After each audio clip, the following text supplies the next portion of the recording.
Pessoal, boa tarde. Sejam bem-vindos ao Poliglotar 2023 Rio, novamente.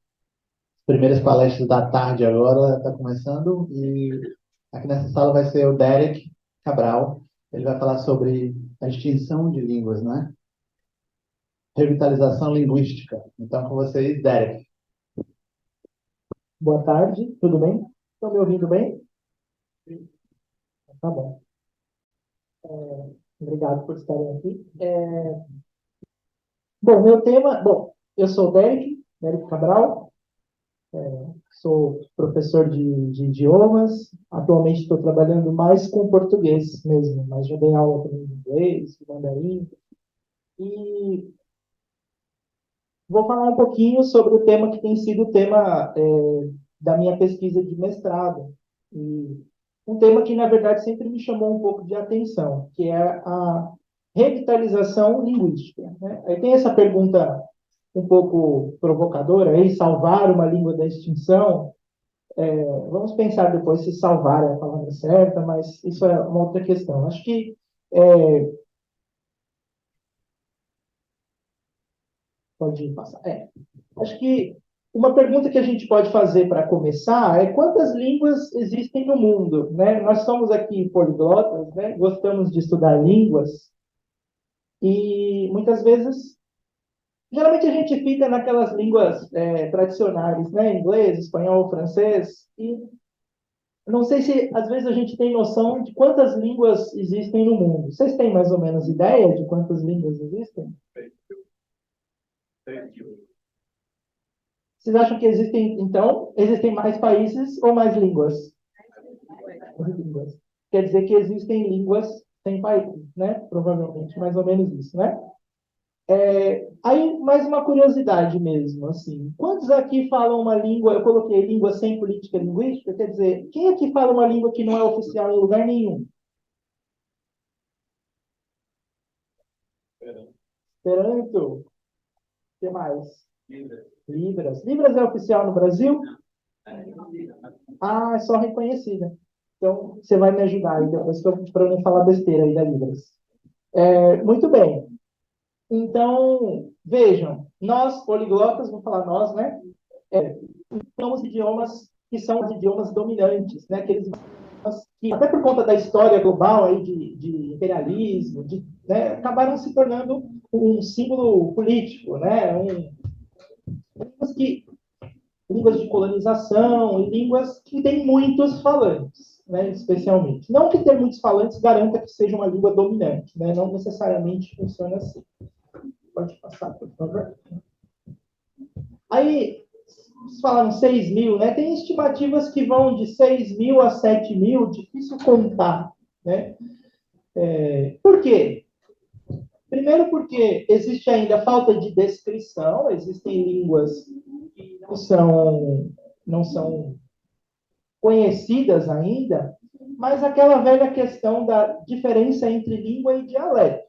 Existem línguas que são consideradas a mesma língua, mas por uma questão política podem ser contadas como várias línguas, e existe o contrário, muitas vezes por desconhecimento ainda de descrição, às vezes várias com muita diferença entre si, variedades com muita diferença entre si são consideradas língua como uma língua só. Né? Um problema clássico do Brasil, aparece às vezes em texto, o Brasil antes dos portugueses falava Tupi-Guarani. Tupi-Guarani, na verdade, é o nome de uma família, tem muitas línguas, né? Então, essa contagem depende do conhecimento que a gente tem dessas línguas, depende dos fatores políticos também. Chegaremos ao número brasileiro, também ele é bem diverso, cada um conta a sua maneira. Né? Bom, mas sendo 6 mil ou 7 mil, né, a primeira coisa que a gente pensa, nossa, não vai dar tempo de vida para aprender todas. Vocês têm vontade de aprender todas também? Né? Pelo menos a primeira vez que eu vi esse número foi a primeira coisa que eu pensei. Falei, nossa, eu não vou conseguir aprender todas. Né? Não dá tempo de vida, né? Mas, disso, alguns números também chamam a atenção. Né? De todas essas, menos de 400 tem mais de 1 milhão de falantes. 1 milhão de falantes é muita gente? Mais ou menos, né? E mais da metade das línguas do mundo correm risco de desaparecer ao longo deste século. Acho que isso aparece por aí, né? A gente vê até nas redes. Quem gosta de língua já se deparou com esse dado alguma vez. Existem línguas que correm risco de desaparecer, de não serem mais faladas por ninguém, né? Aí vamos tentar pensar por que isso acontece, né? Então, o Atlas Mundial, antigamente chamava Livro Vermelho das Línguas Ameaçadas, né? Classifica apenas 63 línguas como fora de risco. Eu acho que o português está fora de risco, né? Temos mais, não sabemos aí no futuro. Mas 63 línguas. Talvez, quando a gente pensa assim, e começa a enumerar sozinho as línguas, provavelmente quase todas as línguas que a gente pensa estão dentro dessas 63 aqui. Talvez todas as línguas que vocês pensaram já em tentar aprender, e são línguas, talvez, dentro desse caminho fora de risco. Então, pensando na minha trajetória, né? Claro que, não sei, né? Pode passar. Risco. Risco de quê? Por quê, né? Como assim vai desaparecer? Né? A gente fala em extinção, a gente pensa em espécies animais, né? Fauna, flora. Né? Por que uma língua desaparece? O que é a morte de uma língua? Até esse termo também é problematizável, tá? Se der tempo, eu vou falar um pouco disso. Mas mais comum aparecer em linguística é morte de uma língua. Pode ser extinção também. Né? Tem diferença técnica, né? Morte seria não ter mais falantes e extinção seria não ter mais falantes e não ter nenhum registro. Então, é realmente um desaparecimento. Essa é uma definição mais clássica, né, que a gente encontra aí na linguística. Mas alguns autores têm contestado, principalmente a palavra morte. Né? Vou tentar falar isso já já. Mas o que causa essa morte, né? Esse desaparecimento, esse fato de não ter mais falantes? O que causa isso? Bom, pode ser pela extinção do povo que fala aquela língua, então a língua não tem mais falantes, porque não tem, né, não tem mais falantes e essas pessoas desapareceram. Desapareceram por quê? A gente sempre que pensa nessa questão de revitalização, precisa pensar em fatores históricos, sociais, né? Então, no caso, por exemplo, da língua Juma, no Brasil. Língua Juma falada pelo povo Juma. Que povo é esse? Né? Povo indígena que desapareceu. Desapareceu por quê? Enfim, massacres, confrontos de terra, né? Então, esse é um exemplo de extinção de língua causada pela morte dos falantes, desaparecimento dos falantes dentro de um processo político, social, né? Um genocídio mesmo. O último falante de Juma morreu em 2021. Né? Ele tinha filhas, mas essas filhas ele teve com mulher de outra etnia indígena e essas filhas não falam a língua desapareceu com ele. Um outro fator, quando as pessoas permanecem, acontece a chamada substituição linguística. O que é substituição? Aquele povo deixa de falar a língua original em favor de uma outra língua. Se a gente pensa em termos políticos, históricos, geralmente o que acontece? Por exemplo, nós temos povos que sofreram o processo de colonização e abandonaram suas línguas originais em favor de uma língua dominante. Só que eu falando assim, parece que é uma coisa voluntária, né? E muito rápida. Não quero mais falar minha língua, vou falar a língua do colonizador. Primeiro que não é voluntário, geralmente é voluntário. Segundo que é um processo que leva algumas gerações, geralmente 2 ou 3. Né? E a gente repara substituição linguística não só em casos de colonização, mas muitas vezes até em história familiar, né? Às vezes você fala assim, minha bisavó falava italiano, minha avó entendia, mas não falava, e minha mãe não fala. Alguma coisa assim. Você escuta falar isso em famílias descendentes de imigrantes, por exemplo. Né? Isso é substituição linguística. Por que trocaram o italiano pelo português? Mas o italiano é uma língua dominante. O italiano é uma língua dominante lá na Itália. No Brasil, o italiano foi proibido. Né? Então, substituição linguística geralmente está associado a algum processo ou político, ou histórico, ou econômico também. Pensar que, se você fala essa língua, ou se você fala com sotaque, você vai sofrer uma certa desvalorização no trabalho, ou a própria língua é mal vista naquela sociedade. Isso, então, está ligado aos nossos preconceitos, né, também. Eu já vi caso de criança, filha de brasileiro em Portugal, que é ensinada a falar sotaque português, de Portugal, por exemplo. Então, geralmente, por quê? Porque ser brasileiro, às vezes, carrega estigmas. Né? No caso do Brasil, ser indígena, ou falar língua indígena, carregava isso. Nos tempos da Segunda Guerra, ser alemão, ser japonês, ser italiano, também carregava alguns estigmas. Né? Um outro fator que, recentemente, a gente tem falado sobre a morte de línguas, o desaparecimento de línguas, é a chamada ausência digital. O que é a ausência digital? Não estar na internet. Tem um linguista catalão que diz que se as máquinas não falarem em catalão, o catalão vai desaparecer. Bom, o catalão está muito bem, obrigado, em número, tem quase 10 milhões de falantes. Mas não está muito bem em situação política, né? Talvez dentro do contexto ali, por muito tempo foi proibido, existe uma certa imposição do castelhano, do espanhol, enfim. Não sei se hoje está 100% assim, mas foi assim por muito tempo. Ausência digital, então. Será que tem quantas Wikipédias em língua indígena? Você consegue falar com a sua... Se eu quiser falar em Camaiurá com a minha Alexa, ela vai entender? Quais línguas a Alexa entende? Português com um pouquinho mais de sotaque, português um pouquinho mais regional, ela já não vai entender. Então, parece que as máquinas têm empurrado um pouquinho para isso. A culpa é das máquinas? Não. Né? A ausência digital não são as máquinas sozinhas que escolhem as línguas para falar. Né? Então, isso também tem a ver com o processo de línguas dominantes e a dominação linguística mesmo. Né? A associação entre língua e poder. Tudo bem, estou falando. Tá. Se tiver alguma coisa que estiver muito estranha, vocês perguntem aí. Bom, foi.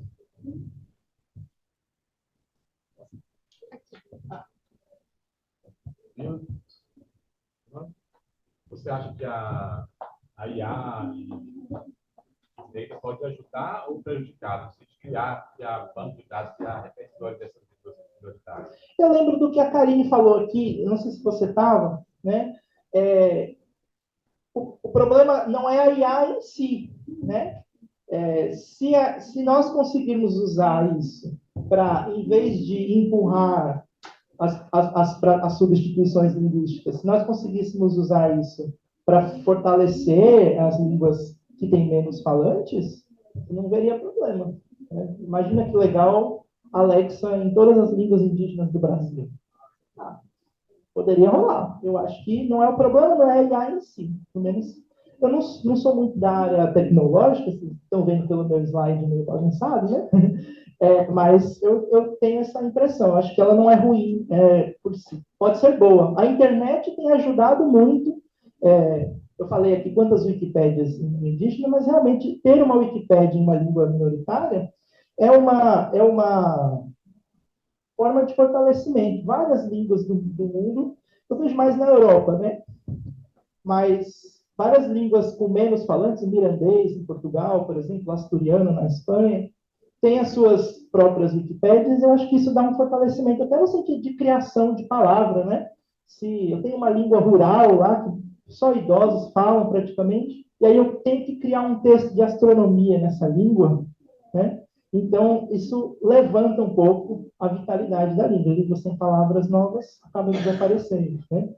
Pode ajudar também no processo educacional. Acho que hoje em dia a gente não pensa em educação sem tecnologia, né? Então, se eu preciso ensinar essas línguas, eu posso contar com a ajuda da tecnologia para isso. Eu vejo mais positivo.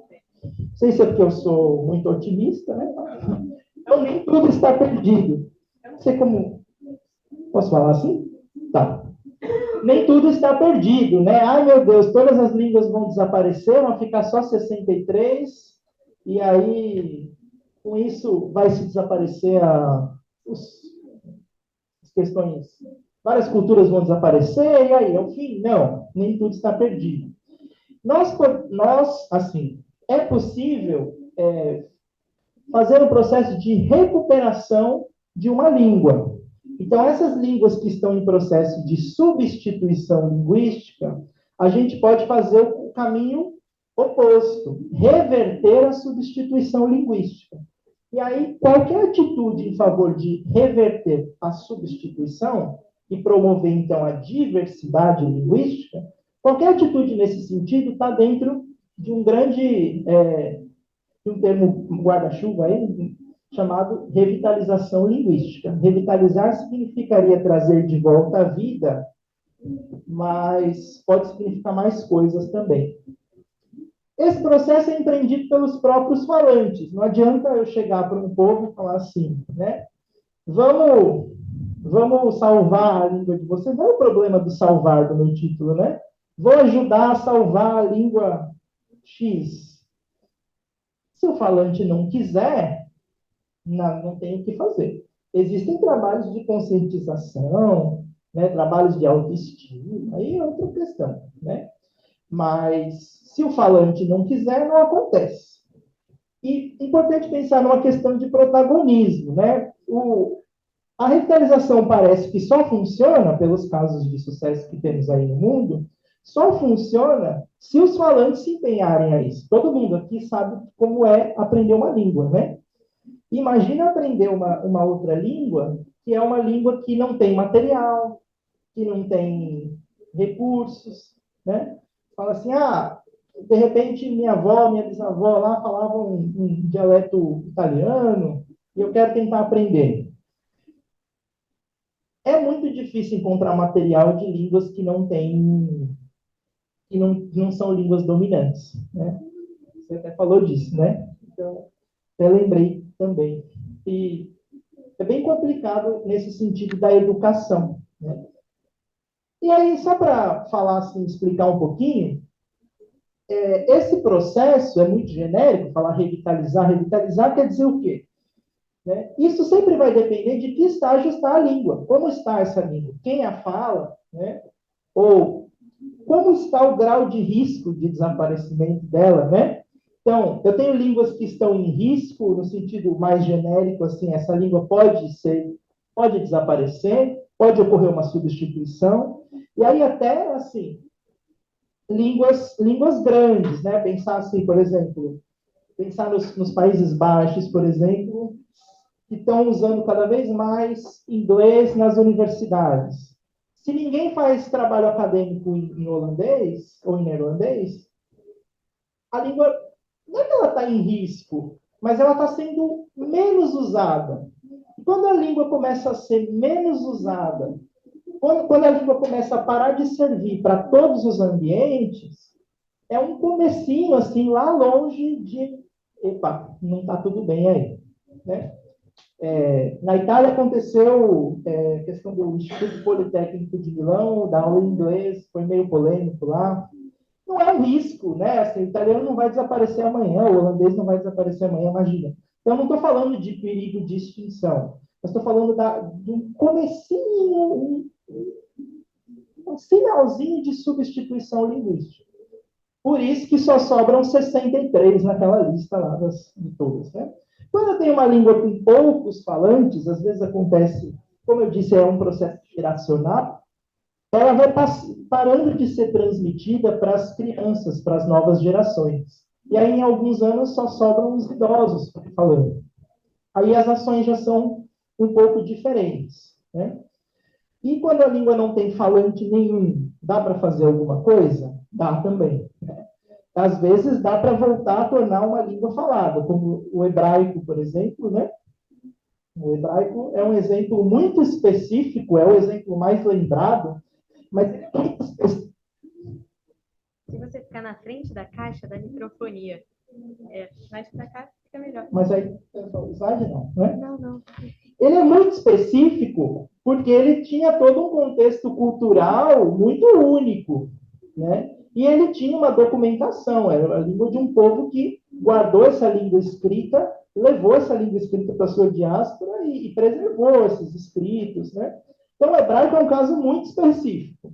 Então, a gente não pode usar muito o hebraico em comparação, porque tinha um contexto também político da criação do Estado de Israel e tal. Então, em cada situação é possível fazer uma coisa diferente.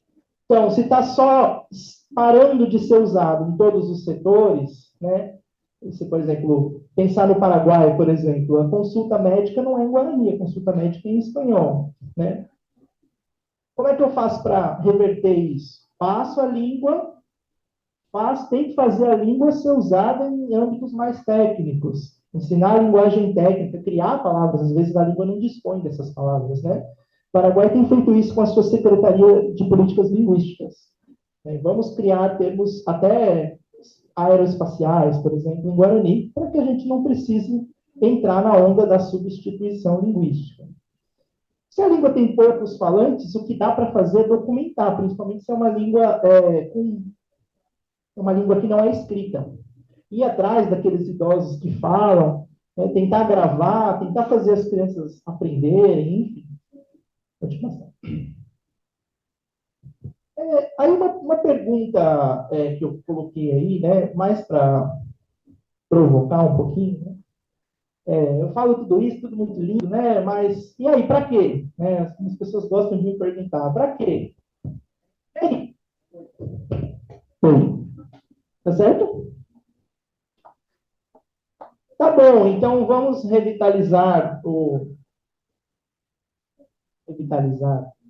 uma língua com poucos falantes.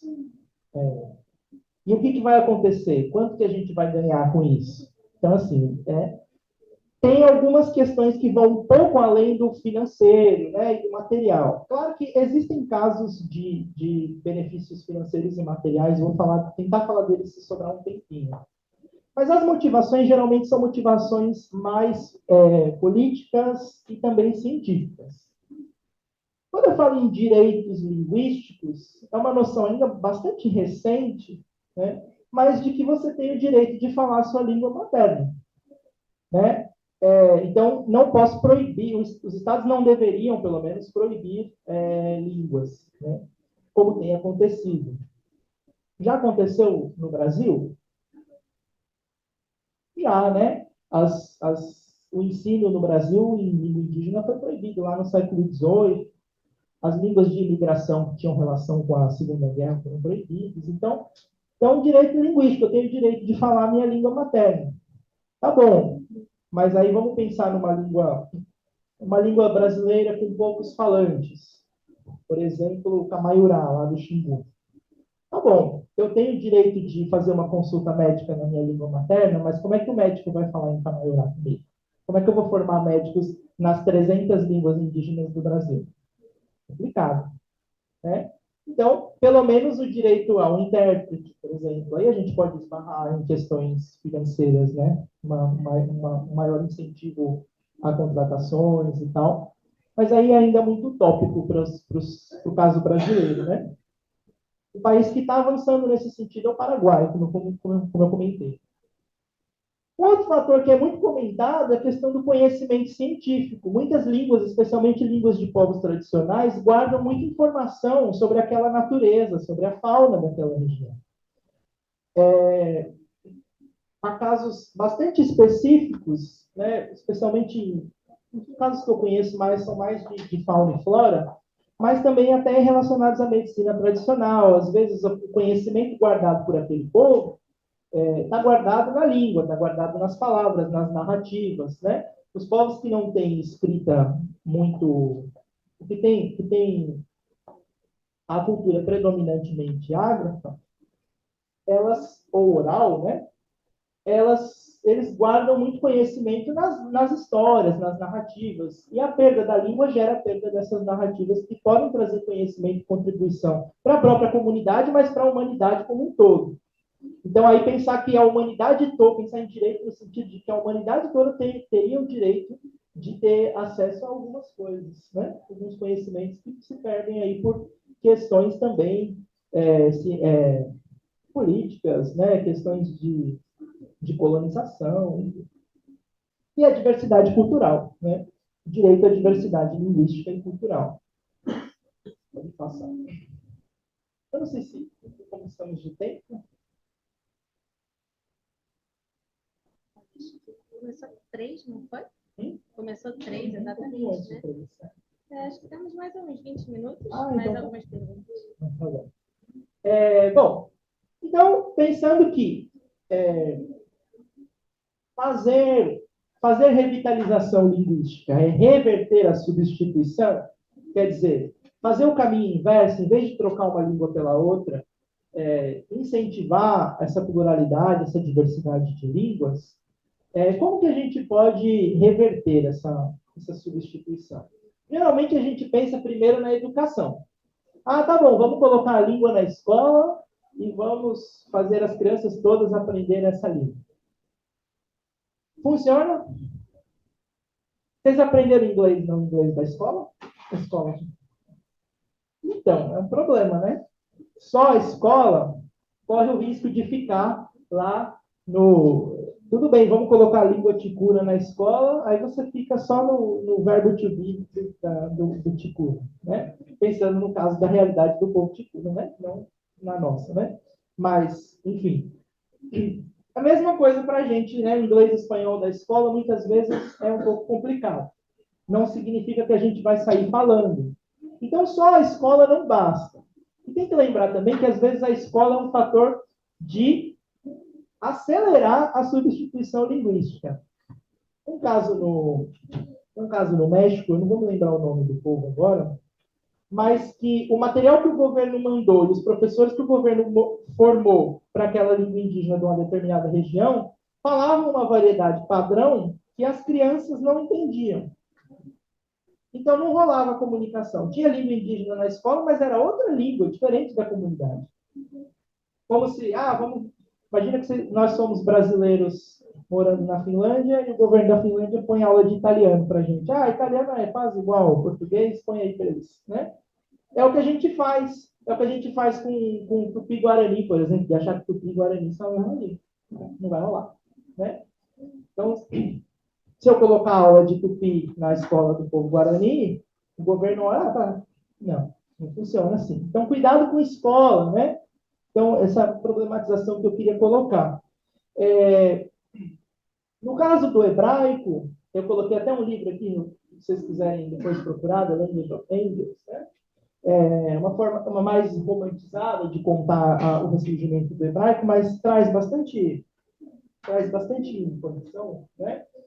No caso do hebraico, foi muito pela educação, né, de fato. Mas, de novo, era um caso muito específico de uma cultura que estava num processo de maior abertura, estava num processo cultural de estar criando um país novo para si, né? Então, havia muito espaço para isso, para revitalizar o hebraico. Havia vontade, havia força política, força econômica, e havia razões até religiosas também, né? Então, o hebraico é maravilhoso, é um exemplo lindo, mas ele não ajuda muito para línguas que têm 50 falantes, 100 falantes de povos pequenos, né? Um exemplo outro que eu gosto de dar é lá na Inglaterra, Cornish, né? Córnico em português, que tinha 0 falantes há 100 anos atrás, agora tem 100. É um exemplo mais realista. Claro, dá para comparar a realidade do Reino Unido com a do Brasil? Complicado, né? Bom, o que a gente pode fazer além da escola? Existem ações políticas que muitas vezes ficam muito no campo do simbólico. São importantes? Né? São. Mas, por exemplo, traduzir a Constituição brasileira para o Nhengatu é uma boa ação, é uma ação simbólica importante no sentido de gerar empoderamento linguístico, e até no sentido de criar novas palavras. Significa que os júris lá do Amazonas vão falar em Nhengatu, os advogados, os juízes? Provavelmente não. Mas gera um empoderamento simbólico para a língua que pode ser bastante importante. Incluir, né, pelo menos anunciar a existência. Talvez muita gente só ficou sabendo que Nhengatu existia quando viu a notícia lá no G1, né, Constituição Brasileira traduzida para Nhengatu, né? Língua é essa, né? Então, até para gerar conhecimento sobre, gerar engajamento, enfim. Então, vários fatores aí. Uma outra ação muito importante é o ninho linguístico. Quando eu tenho por exemplo, línguas que só os idosos falam, né, ou poucos falantes, né, eu posso colocar as crianças em contato com esses idosos que falam a língua. O ninho linguístico foi inventado lá na Nova Zelândia, pelos Maori, lá os povos nativos de lá, e funciona mais ou menos como uma espécie de espaço educativo, quase como uma creche, né? Que você põe a pessoa que fala a língua para cuidar e brincar com a criança que não tem acesso à língua em casa. Essa ideia foi muito difundida por povos que estavam fazendo revitalização linguística no mundo, né? Na Bolívia, fizeram ninhos linguísticos. Aqui no Brasil, a professora Márcia Caingangue, do povo Caingangue do Rio Grande do Sul, foi para Nova Zelândia para aprender como se fazia ninho linguístico e está fazendo ninhos linguísticos da língua Caingangue. Vocês podem procurar isso na internet, tem bastante coisa legal. Pode passar. Então, tem várias ações, né? Trouxe um pouquinho o panorama do Brasil. Já fiquei sabendo aqui que isso aqui acho que não está muito correto, sobre oficializado, né? Mas, pensando na realidade brasileira, mesmo problema da numeração. Tem um censo que dá 274 línguas, tem contagens que falam em 300 línguas, tem contagens mais modestas, 150 línguas. Mesmo problema da diferenciação entre língua e dialeto. À medida que a gente vai tendo um conhecimento mais profundo das diferentes variedades linguísticas, a gente tende a aumentar esse número. Além das línguas indígenas no Brasil, nós temos línguas de imigração, temos também as línguas de sinais. Libras é a única língua de sinal do Brasil? Não, temos línguas indígenas de sinais, né, também. Então, temos um cenário de diversidade linguística. A gente tende a achar o Brasil fala português. O Brasil é monolíngue. No Brasil, todo mundo fala português, né? O que aconteceu? Foi assim, Cabral chegou e todo mundo achou o português lindo e resolveu falar português? Não, né? Então, esse cenário do Brasil, que a gente tende a ver como monolíngue, o Brasil fala português, o Brasil fala português. É um cenário que invisibiliza um pouco, né, as línguas indígenas de imigração e de sinais, e leva a gente a pensar que o português, ele não caiu do céu, né? Ele foi imposto pela força da lei, muitas vezes a força violenta da lei, né? No caso aqui do século XVIII, ensino em língua indígena proibido, lá no contexto da expulsão dos jesuítas. Na Segunda Guerra Mundial, por acaso, as línguas mais faladas aí nas comunidades imigrantes foram proibidas também.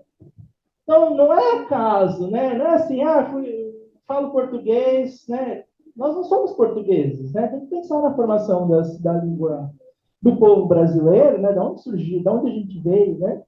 E o que aconteceu para que toda essa gente do mundo todo, e muita gente daqui, né? O que aconteceu para que essas pessoas acabassem falando português? As línguas africanas também, eu não trouxe aqui, não há muitos dados, e aí também a gente tem que problematizar, por que não há muitos dados? Por que não se estuda tanto isso ainda, né? Não há muitos dados sobre até quando línguas africanas foram faladas no Brasil. Né? Hoje, claro, hoje com a imigração recente, sim. Mas no contexto dos escravizados, não há muitos registros sobre até quando se falou. Né? Ou se ainda, em algum lugar, alguém ainda fala. Mas com certeza. Então, o cenário brasileiro, como eu disse, é um cenário de imposição do português, muito assim pela força da lei. Quando a gente fala em política linguística, muitas vezes a lei contribui para a substituição linguística, e um cenário de imposição mesmo do português. Aí você pensa em, português sendo imposto, né, nas comunidades indígenas, lá nos jesuítas, no século XVI, mas também não faz muito tempo. A política da ditadura militar era uma política de assimilação, de colocar o português, impor o português. Então, até hoje, em alguns povos indígenas, tem a noção de que a escola, às vezes, mais atrapalha do que ajuda. Sobre a Libras, eu coloquei oficializada só em 2002, fui informado que não é oficializada, né? Só reconhecida legalmente. Tem ela foi oficializada dentro das comunidades, ela é oficializada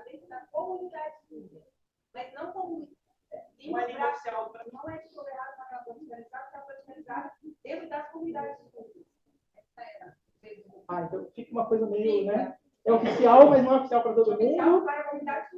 Os falantes, né? Os falantes, É igual o que é reconhecido por comunicação artificial. Exato, não aparece na lei, né?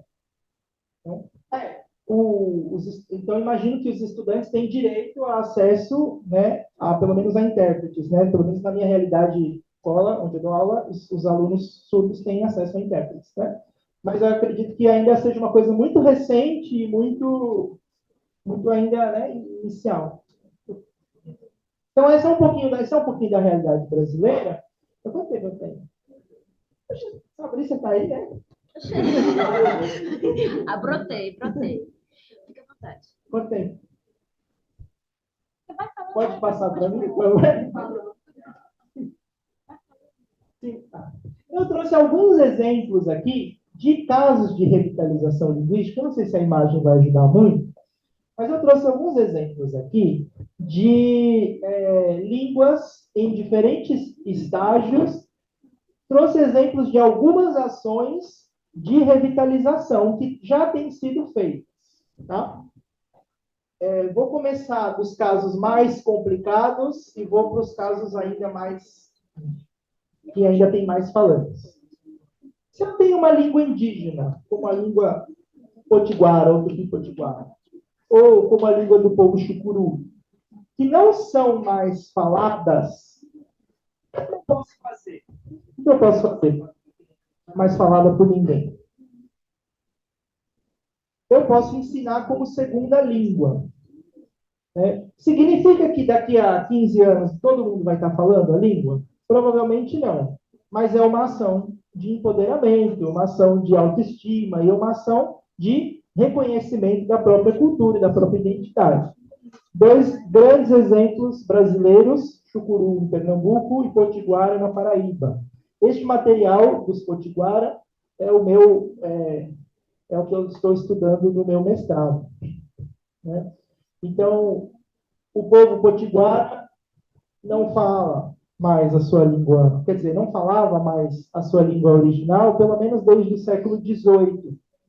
Mas com as documentações do período colonial, inclusive de indígenas potiguaras que escreviam, sabiam ler e escrever, né, nós podemos saber como era essa língua. E aí, a partir disso, fazer um ensino dessa língua como Isso é 10, isso é como 10. língua, como segunda língua, como L2. Né? Chucuru também. Né? O caso do Chucuru mais complicado que os Potiguara, porque os Chucuru eles não tinham a gramática, eles tinham muitas listas de palavras. Então, o que eles fazem? Eles estão praticamente recriando a língua com o que dá, com o que eles têm. Eles têm palavras, mas não tem muita informação sobre a gramática. Então, tem informações aí sobre ela. Né? Então, esses são casos mais extremos. Na Austrália, tem línguas que não tem mais falante nenhum e não tem documentação nenhuma. Mesmo assim, tem revitalização. Como é que faz? Eu vou atrás de documentos que têm palavrinhas e vou atrás das línguas irmãs e consigo, pela linguística histórica, reconstituir mais ou menos como eram algumas palavrinhas. E aí, o que eu faço com essas palavrinhas? Meia dúzia de palavras. Uso para dar nomes de lugares, uso para dar nomes de criança. Então, isso é um micro revitalização, uma micro ressurreição. A língua já está perdida, mas essas micro atitudes elevam a autoestima, elevam o empoderamento do povo. Na Austrália tem mais casos assim. No Brasil eu não conheço muitos. Aí um exemplo de língua que tem falantes predominantemente idosos, línguas que a juventude tem deixado de usar, é a língua taliã lá do Rio Grande do Sul, também falado em Santa Catarina e Paraná. Taliã é a versão brasileira, né, da língua vêneta, lá da Itália. Pode falar que o italiano é vêneto? Pode, mas tem um pessoal que gosta de enfatizar que o italiano é o vêneto do Brasil, com influência do contato linguístico com o português e com outros dialetos, né? Outras variedades. O site, né, eu mostrei aí, o site Brasil Italiano, tem canal no YouTube também, se vocês quiserem dar uma olhada, eles têm um trabalho de documentação, então às vezes grava, por exemplo, pessoas idosas contando histórias, cantam, né? Eles fizeram até uma rádio em italiano, né? E aí a rádio exibe gravações de música, às vezes gravações dessas histórias. Então é um exemplo do que dá para fazer com uma língua que ainda está viva, mas que está perdendo muitos falantes. E que a nova geração não está necessariamente estudando. Então eles promovem cursos, escreveram um dicionário. Aí é um trabalho que o linguista pode ajudar bastante. Linguistas e professores podem ajudar bastante nesse sentido. Mas a vontade de falar tem que vir do falante, né? E aí o último aqui que eu trouxe é de um caso de uma língua que está bem de saúde numericamente, mas que sofre um preconceito muito grande. A língua terena, lá no Mato Grosso do Sul. Mato Grosso do Sul marcado por conflitos de terra, né? Então, aqui um exemplo até de uso comercial, né? O supermercado colocou a placa aqui de bem-vindo, bem-vindos, sejam bem-vindos, né? Em língua terena, e tem também em espanhol, que é uma região fronteiriça, mas eu foquei no terreno aqui. Quando você coloca uma língua que é uma língua que sofre preconceito, uma língua de um povo que é oprimido ali naquela região, quando você coloca isso num lugar, você está querendo dizer que essa língua pertence a esses lugares. Essa é uma atitude pequena também, mas que tem um valor simbólico grande. Não quer dizer que, se o supermercado não tiver a placa em o terreno vai desaparecer amanhã. Não. Né? Mas é uma abertura de espaço. Né? Abertura de espaço. Lembrando que isso nunca acontece de uma vez, é sempre em etapas. Né? Então, a substituição linguística, ela vai substituindo, mas essas pequenas atitudes também conseguem reverter e criar aí um conflito. Quase que um conflito, né? Tem um linguista chamado Calvet que fala em guerra das línguas, né? E as línguas, toda a situação de multilinguismo é uma guerra, uma certa guerra de línguas, né? Qual é o espaço do português, qual é o espaço da língua indígena, qual é o espaço do espanhol do Brasil. Então, tudo isso é bastante problematizado. Eu trouxe, então, só para concluir, trouxe 3 exemplos para mostrar que em estágios diferentes, as atitudes de revitalização podem ser diferentes, devem ser diferentes de acordo com o estágio que a língua está. E algumas ideias, né? Eu espero que isso incentive vocês a estudar, de repente conhecer algumas dessas línguas, quem sabe as próximas línguas aí dos poliglotas. Pode ser uma língua minorizada do Brasil, quem sabe, né? Ou, de repente, vocês, se quiserem conhecer um pouco mais disso, podem me procurar, me perguntar, né? Este livro, por exemplo, está disponível para download na internet, acho que esse também. Então, com as ferramentas digitais dá para fazer muita coisa, dá para conhecer muita coisa e largar essa ideia de que o Brasil fala português, só fala português, de que o Brasil é monolíngue, né? E, enfim, o mundo é plurilíngue e multilíngue, multicultural, e nós estamos aqui, né, por isso e para isso. Então, muito obrigado. Acho que pode passar aí o obrigado. Obrigado. Tem algumas línguas do Brasil? E é isso. Qualquer coisinha, Muito bem, está aberta a sessão de perguntas e respostas. Oi. Oi, tudo bom?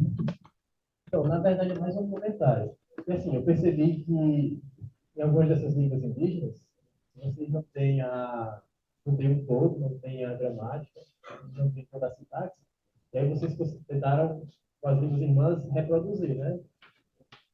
Então, assim, isso seria um caso de uma língua natural que se transformou em uma língua artificial. Isso. Eu acho que, no fundo, né, toda língua tem alguma coisa de artificial. A gramática é artificial. Né? A gramática do livro, né? A gramatização. Né? Então, sim, na verdade, mas essa língua ela tem interferência externa. E nós interferimos no português, nós interferimos no nosso português, por exemplo. Nós temos muitas palavras em português que são inventadas, por exemplo. Lógico, o fato da língua ser natural, que ela é transmitida, aquela ideia da língua natural, da língua nativa, da primeira língua, beleza. Mas essa língua que sofreu influências, sofreu modificações, ela vai virar a língua nativa de alguém na próxima geração. Isso aconteceu muito, um exemplo muito importante disso é lá no Cornish, lá do Reino Unido, né? Muitas palavras que faltaram, eles pegaram do escocês, do irlandês, que o Cornish é uma língua celta, né? Pegaram do escocês, do irlandês, do bretão também, e criaram palavras. A próxima geração, essa vai ser natural. É artificial ou é natural? Sei lá. Aí As você duas vai coisas. dizer. As duas coisas. É como se borra. Obrigado. Oi, sou Vinícius. Foram três pontos. O primeiro é em relação à área que eu trabalho, eu sou tradutor também de línguas orais, mas principalmente em língua de sinais. E aí, embora Libras ou qualquer outra língua de sinais tenha o mesmo impacto linguístico que tem italiano, espanhol, com a sua foneta, fonologia, só que é de visoespacial. Então, como é que você vai registrar essa língua? Então, por exemplo, um surdo hoje, ele não tem registro de como era a língua de sinais há 30 anos, 40 anos atrás. Então, tem um trabalho muito bonito que está ganhando cada vez mais forma de corpora, né? De registro de língua, só que por vídeo, porque as câmeras foram inventadas, você sabe lá, né? Um tempo curto aí atrás. Então, agora a gente consegue ter muito mais clareza de variações linguísticas, de saber mapear o Brasil, as diferenças prosódicas, né? Sintáticas, enfim, estudar a língua de fato, porque nós temos agora o registro dela. Outro ponto é sobre os atendimentos, por exemplo, né? A gente que trabalha com línguas orais, geralmente interpretamos palestras, aulas, cursos e tal, eventos grandes. Mas quem trabalha com línguas minoritárias, às vezes está no INSS, com um surdo lá lutando para conseguir o benefício, no hospital com um surdo lá, o médico não sabe falar essa língua aí que você falou do interior desse idioma, né? É uma língua minoritária, então, assim, não tem prestígio, então os profissionais também não vão acabar aprendendo. Então, precisa ter esse interno. A vantagem, assim, da língua de sinais é que os surdos, eles estão lutando por prol do direito linguístico, existe muito direito linguístico mesmo, e a presença do intérprete também, né, nesses ambientes. E aí vai para outras discussões que eu não vou entrar em detalhes, mas era isso que eu queria corroborar. Muito legal sua colaboração. Eu acho que, em alguns aspectos, se assemelha no sentido de que são línguas que talvez não tenham esse prestígio, né? Apesar da luta dos falantes, né? Acaba sendo uma minoria. E aí essa situação é bem comum. Eu trabalhei muito com a comunidade chinesa de São Paulo, e às vezes eu era professor de português, mas eu acabava às vezes fazendo um papel quase de assistente social, assim, no sentido de Derek, eu preciso levar minha cachorra no veterinário, você pode ir comigo? Às vezes eu nem cobrava, né? Espero que a Karine não me escute aqui, né? Eu não cobrava, porque eu via aquilo ali como uma amizade, uma coisa assim, meu Deus, essa pessoa está aqui, não fala a língua, precisa de ajuda, né? E com indígenas acontece bastante também. Vai no banco, como é que vai no banco? Como é que vai? Então, Este foi esse um problema com a língua de sinais no Brasil, porque eu sou dessa época de ir na faculdade, quando os estudos começaram a ir na faculdade para ajudar a interpretar, e uma vez me tiraram da sala de aula. E eu fiquei muito brava, mas eu agradeço essa pessoa que fez isso. Eu agradeço. Eu fiquei brava e falei que mas só assim, com a proibição, e os fundos tiveram, porque sempre era o intérprete que ajudava, que era sempre, como era voluntário, era um patrocínio, e depois disso, os surdos que começaram a lutar, falaram, não, mas eu quero, eu preciso, e contrataram, então o intérprete começou a ser pago. Porque antes não, era sempre voluntário, eu sou da época do voluntariado. Então, e aí depois eu brigava com isso, eles têm direito à língua, têm direito, mas eles têm direito, e eles começaram a ir no Ministério Público, começaram a ir em outros lugares, e agora eu é que brigo quando tem algum intérprete que é muito voluntário, quer dizer, e aí, quer dizer, o meu trabalho, eu me formo, me mato, morar na cidade pequena, tem que pegar o ônibus, tem que pegar avião, tem que pegar tudo para me formar, e depois, não, porque tem um ali, já um tem favorzinho. Então, eu sou meio pesada com isso também. Não, tem toda a razão, porque.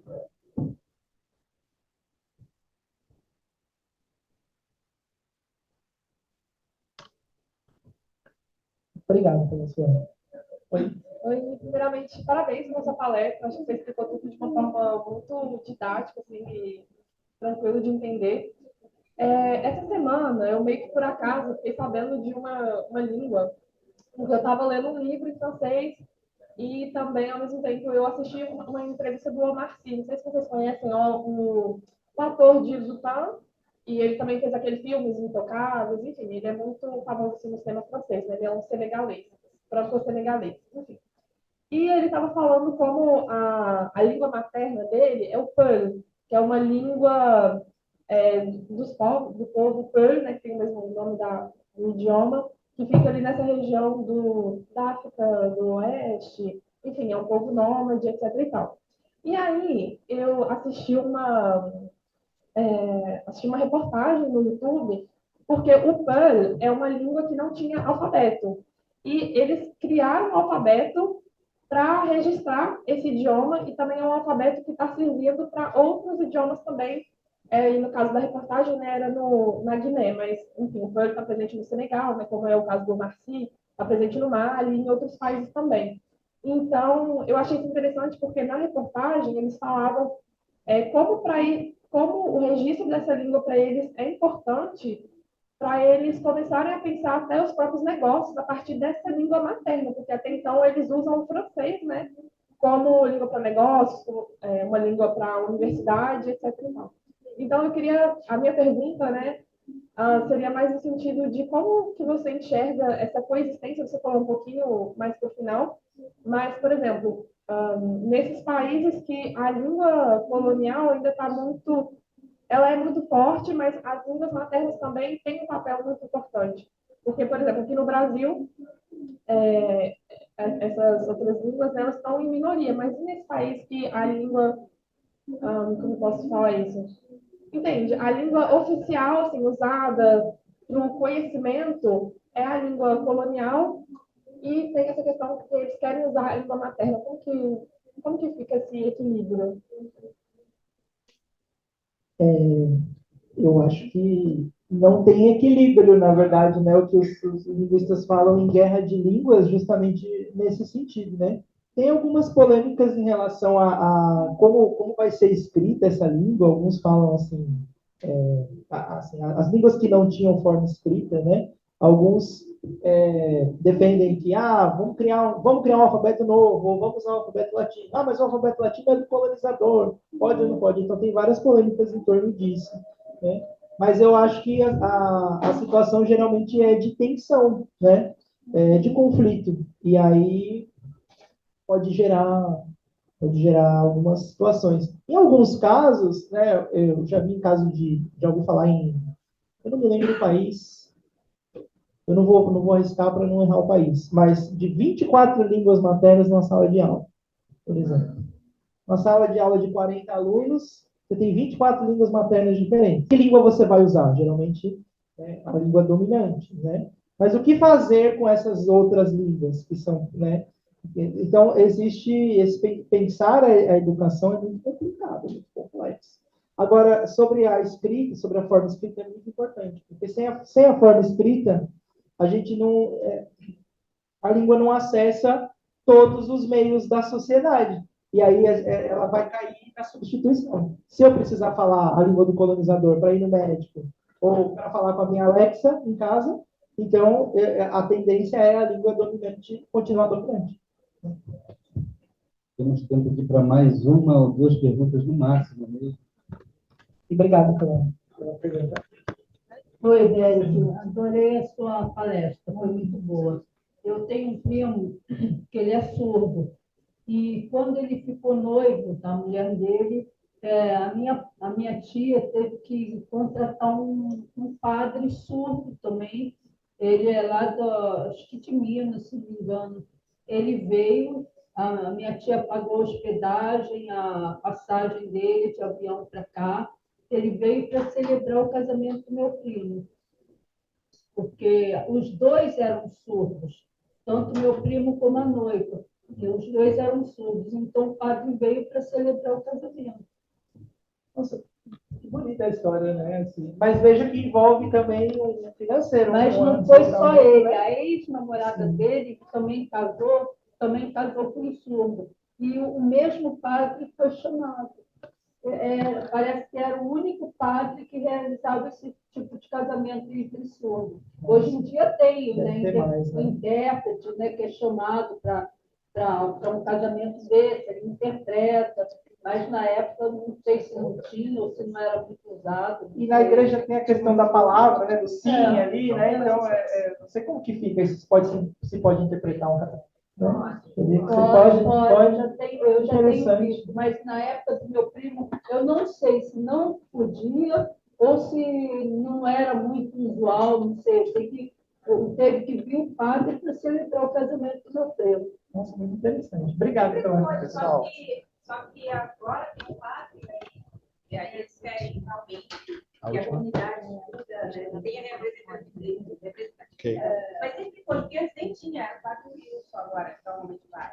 É um padre de Curitiba. Normalmente se chama ele. É de Curitiba. Mas é porque nem antes nem tinha. Tinha um padre, mas era mais difícil. Pessoal, última pergunta aqui da Alicia. Eu queria só fazer um pouco de foco para dois casos específicos, né? O primeiro é do islandês, que está morrendo por ausência digital, e também, né, nas escolas estão começando a falar inglês, universidades, enfim. Então, queria entender um pouco a tua visão sobre o que pode ser feito no caso do islandês. E também, em segundo caso, eu queria também falar um pouco sobre essas ilhas da região da Polinésia, né, que são ilhas que daqui a 30, 40 anos já vão estar completamente imersos pelo mar. Então, são países que estão acabando, ninguém fala sobre isso. Não entendo por que ninguém fala sobre isso, porque são dezenas de países que estão morrendo e que daqui a 30, 40 anos já estarão mortos.